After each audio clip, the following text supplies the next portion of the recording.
Hi, my name is Aisha, and welcome to One Elder Speaks. Oh, if I could get this going, just someplace that would be good. Let's see what we can. Welcome to One Elder Speaks. Welcome to One Elder Speaks. um, I've been kind of called to do videos for YouTube. It's just something that I really kind of wanted to do. I really kind of thought it would be really fun to do. Uh, um, I realize that there are a lot of people out there that really don't have like a lot of elders around them, a lot of people that to share their life experiences, who may be disenfranchised from their families for whatever reason, um, or just may not have that support available to them. And I kind of wanted to offer some stories from my life, and you can take from it what you would like or what would be helpful to you. Um, I'm not your guru. I'm your ditzy aunt, and so take it for what it's worth and for how it resonates to you. So, with that in mind, the first thing I wanted to talk about was depression, because that was actually the very first thing that I started dealing with as an adult. Um, when I was a child, I was suicidal and depressed. Um, I was sad all the time. I couldn't find any place that felt safe. I didn't have any friends to really run around with. I was very much alone. Um, so I didn't really bond with anything. And I think, uh, that made me a very, very, very sad girl. Um, when I moved out of my mother's house, at some point, and it was a couple of years after I moved out, but at some point, I saw where my emotions were at, and I saw where my happiness level was at, and I decided I needed to do something. And I decided right then and there to commit to mental health, to make a commitment to my mental health. And I decided that I was going to find help. And I did. I do live in a medium-sized city. I was able to find therapy that was on a sliding scale for people who didn't make a whole lot of money, which I didn't. Um, and that was very helpful. It was very helpful. I lucked out in having an excellent psychologist that was on staff at the time, and I was also in group therapy, and that helped me because I was socially awkward. Um, uh, Kind of forced me out of my comfort zone just a hair. The Yeah, I'm losing my train of thought.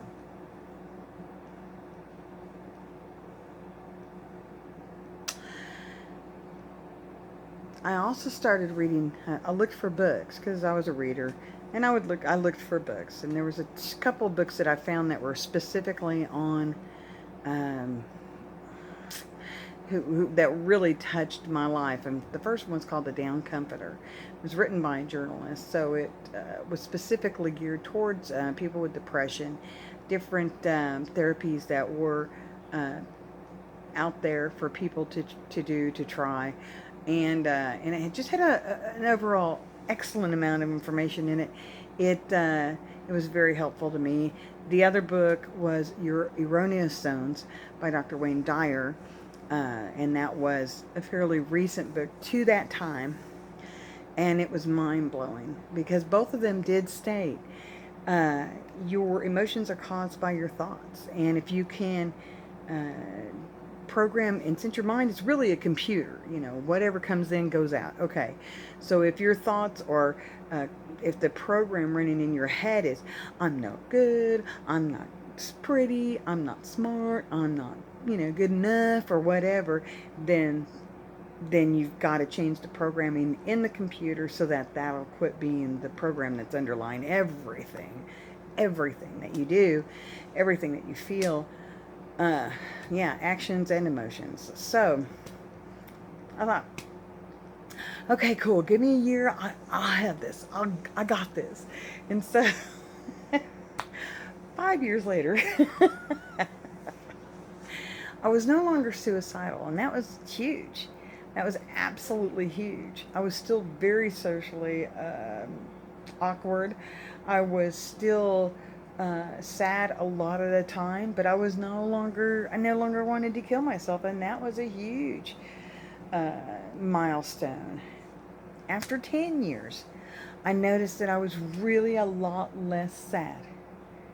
I was still socially awkward. I still was not quite where I needed to be, obviously.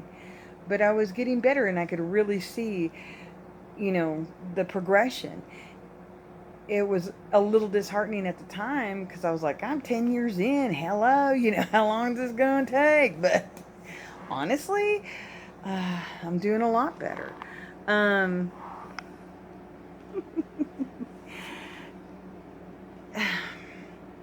After 20 years,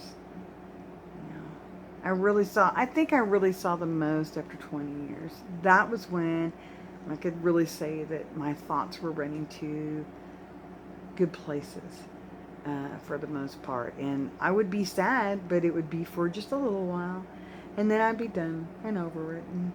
And I would purposely look for the good things in life and purposely thank the universe for providing stuff, and purposely, these were all practices that I put into place. Every time I said a negative in my head, a thought that was negative, I said, no, wait a minute, I am good enough.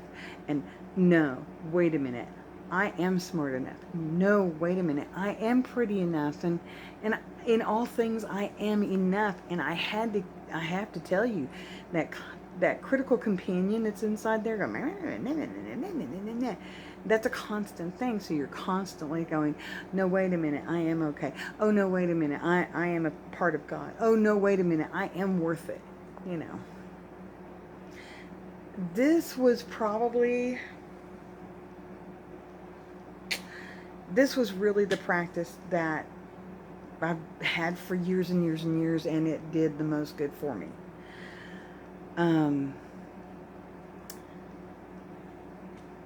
And I got to tell you that I want you to, and as your aunt, as your crazy aunt, I want you to have 2 takeaways from this. And the first one is that commit to your mental health. Commit to it. Commit to it. Do the research. Ask the questions. Go to the therapy, or do the whatever it is. But get on your path. That is your work.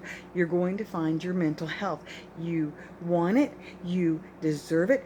You see other people have it, you can have it too, but you're going to have to make that commitment. The takeaway number 2 I want you to know is that don't get discouraged because it takes a long time. I'm going to tell you why it takes a long time. There's 2 different schools of thought. There's some research that's come out recently stating that through scientific methods, they believe that animals carry trauma in the genome, which is a part of the DNA, if I read that correctly. And so trauma is carried in the DNA. And I can tell you, on a cellular level and on a DNA level, we're kind of animals too. If they're carrying trauma in their DNA, so are we. So whatever we're healing in ourselves, we're also healing the generations that have come before us, as well as the generations that will come after us. But at least definitely, I think you're changing your DNA. Honestly, I really do. And your brain chemistry and all that. There's some interesting research on that. Check it out. There's a plethora of information at this point. Um, if you believe in past lives, you're not just rewriting the programming that was in your head when you were born. You were rewriting the programming, not just of your childhood, but of thousands upon thousands of lifetimes that you've lived. And it's important, don't get disheartened by the time it takes to do these things, because this is very important. Your mental health is very important, not only to you, but to your family, to your community, and to your planet, and to your universe. Your mental health is very important, and it's well worth the journey. That being said, I'm a much happier person.